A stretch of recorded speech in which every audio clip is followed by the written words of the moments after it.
Alright, let's see what we can do on this guy. You are killing me on this, man. Oh. I'm sitting at a weird angle. Just why I missed that. Oh, okay.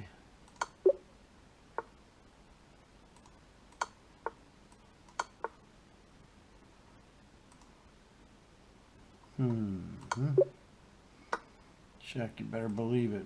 Push back and mate.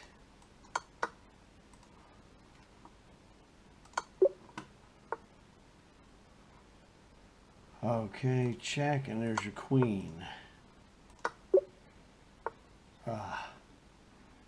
Checkmate.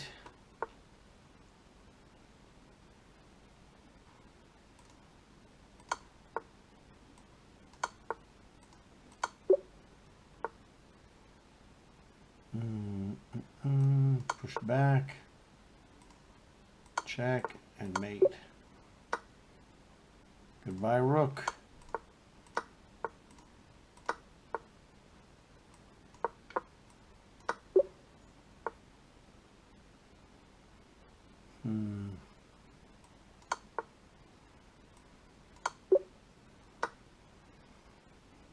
Check.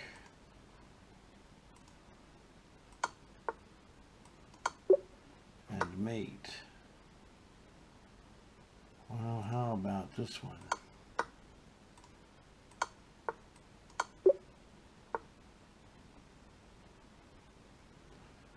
Can't go that check. What am I doing? Good question. The rook is not trapped. Oh no, there's a rook fork.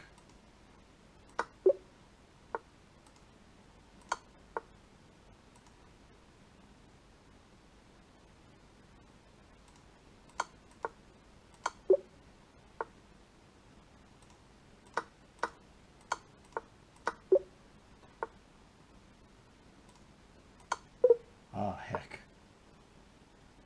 My bad. Got him.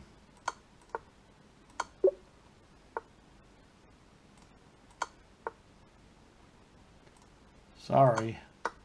We'll X-ray you differently. Push back and mate. Doing pretty good. Check. Followed by mate. Well, mating. There's a mate. Well, it's a winner to me. Oh, brother. Check.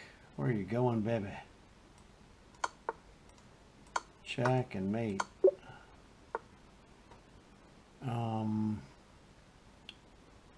Can't go there. Can't go there.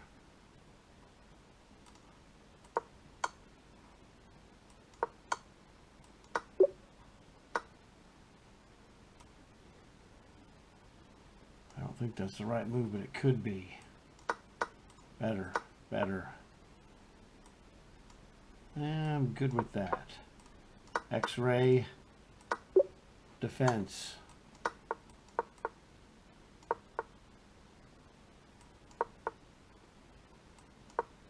Ah, you piece of garbage. That cheap shotter.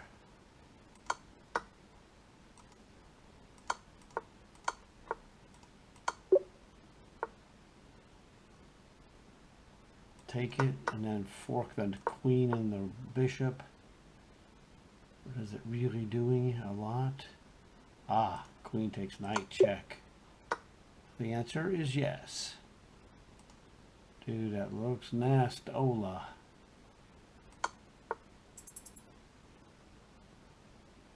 How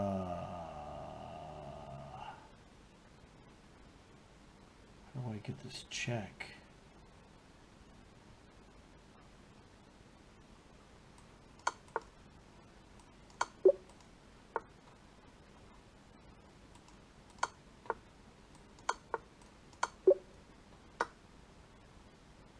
I don't know.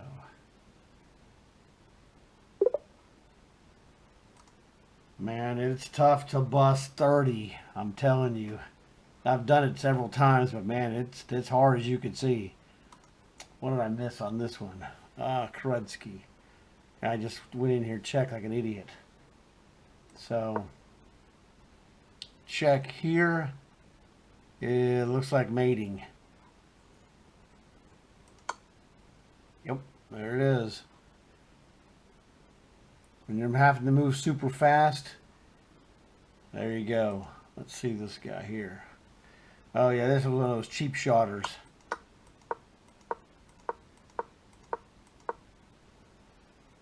Oh, yeah, I went here. I don't have to, but it still wins. I forgot. I go here, he could go there. I go here, and he can't go there. So that's what I missed. But, you know, he's in the square of my pawn. I'm not in the square of his, but, well, actually, I'm in the square of his pawn. That's how far back he is. It's a 6 by 6 square. I'm in it on the corner. Yes. This move does win. He moves, I queen and get him one move later because I wasted a move. That's the ridiculous nature of their positions, is that all wins are not regarded the same, even though in the tournament world we regard all wins as counting the same, because they do. You either won your tournament game or you didn't. It's real simple. And, you know, the result matters more than the technical whatever. Oh, this one, rook takes f6 is the move. Actually, no, queen takes f6 is the better move. Rook takes f6 is a good move, but queen takes check, rook takes here, takes queen, takes rook, checkmate. So now you can watch it happen.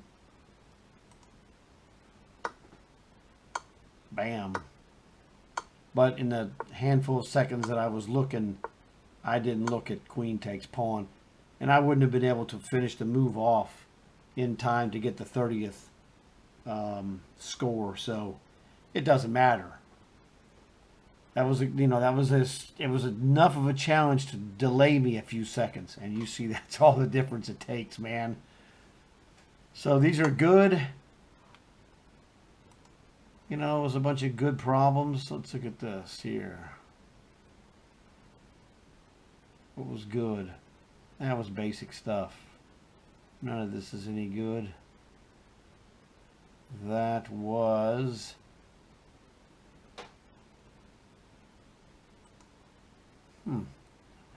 Off the top of my head, I don't recall what... Oh, yeah, he got... I skewered his... Well, I didn't skewer him. I got his queen with a discovered attack is what it was. The lateral. It's pretty rare. Usually those kind of rook discovered attacks tend to be vertical. But every once in a while you get the lateral, horizontal kind. So this was a neat one that you just don't normally see. Rook horizontally capturing a piece from a discovered attack. Just, you know, it's one of those things you're like, you know, I never see that. Not a big deal, but kind of interesting. That was a knight fork. This was check, blah, blah, check. It was basic stuff. That was nothing special at all. I'm just looking to see if there's anything that was really good. That was queen takes g6. This was... What did he do? I don't recall. I'll go look at this again. So, he plays queen takes g7. Oh. Yes, he's getting mated. Rook takes f1 check. You know, he can't take it. He can't take it back. So, I mean, he takes there. Sorry, the king couldn't take it. And then checkmate. So, yeah. Not bad. That was a good tactic. You know, made you look and make sure I saw the bishop was guarding the rook. If you don't look, it's going to be painful. So these problems, you got to go super fast. So you have to throw, you know, you saw me miss 2 of these when I would not miss those problems really in the regular ones, because I'm fighting the 5-minute clock. And so I'm just telling you, on a 5-minute puzzle rush, you go into that going, you know what, I'm going to take 2 chances on just, busting out the fast ones in about 2 seconds or 3 seconds. And if it fails, fine, I'll slow down and just, cash it out as I did. Because to bust 30, you're going to have to take a couple of chances and score. At least one of them, as you could see with 29. So the reason I went fast when I normally don't go that fast, because I'm fighting the 5-minute clock, and you think it's a lot more time than it actually ends up being. It ends up being 29 problems worth this time. So one of those things. So I was gambling versus being sure. I should, do the next one, just making sure I get it and see. I'll get ballpark of 30. But you're not going to, by being methodical, you'll never pass 30, really. So, I mean, that's the thing. But, it's done for fun. It's it's a real fun one when you can get around 30 in 5 minutes. Okay. And it's fast, it's easy in, easy out. So it's all good. When I do the unlimited time 3 strikes and you're out, which I got to 48, but I was looking at the video of this one that I did when I got 48, which is my record. It's an hour and a half. So I'm going to have to cut the video down because there was a couple of problems that were just killing me for I don't even know how long. I haven't looked at it. But I'm going to have to chop out the dead section of those, and probably I would think I would chop out probably half of that hour and a half, because it was way freaking long. But it's okay. I'll chop it down and make it a more user friendly, and keep the good stuff, but get rid of the extended whatever. So this was, had a lot of good problems. And these things are always good because you get to see these in rapid succession. And this actually will help build your strength as you go through them, because you're like, okay, some of these things you will literally absorb in 2 or 3 seconds, or whatever time it actually takes me to do it. Everyone is different. If you and your buddy are doing the same one, you'll absorb some that your buddy won't. You guys will absorb a bunch of them together, with the same rate, whatever. But it's just, there's a difference between person to person to person.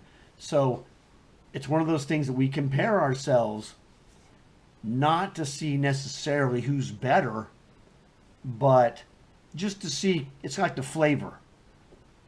It's like you're going for the flavor. It's like, oh, did you get that one? Oh, I didn't get that one. Well, I got this other one that you didn't get, or whatever. So you're going to get some, your friend gets some, and what you see is easy, he sees as difficult, and vice versa. So that's the thing that helps when you have partners. If you're practicing with a partner, your brother, your sister, aunt, uncle, father, mother, next door neighbor, whoever it is, it just adds to the fun, because you're going to see some things they don't see. They're going to see some things that you don't see. And the two of you can help each other out. So you actually get more out of chess studying to improve your strength by working with a partner than you do by yourself. If you and a partner work together for an hour, it's going to be better than if you'll get more out of it than if you work for an hour by yourself and your partner works for an hour on their own. So the dynamic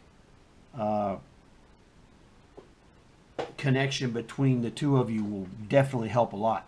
So hopefully you enjoyed this. It was pretty fun, quickie, bing, bang, boom, fun stuff. So you guys know what to do. I'll talk to you later.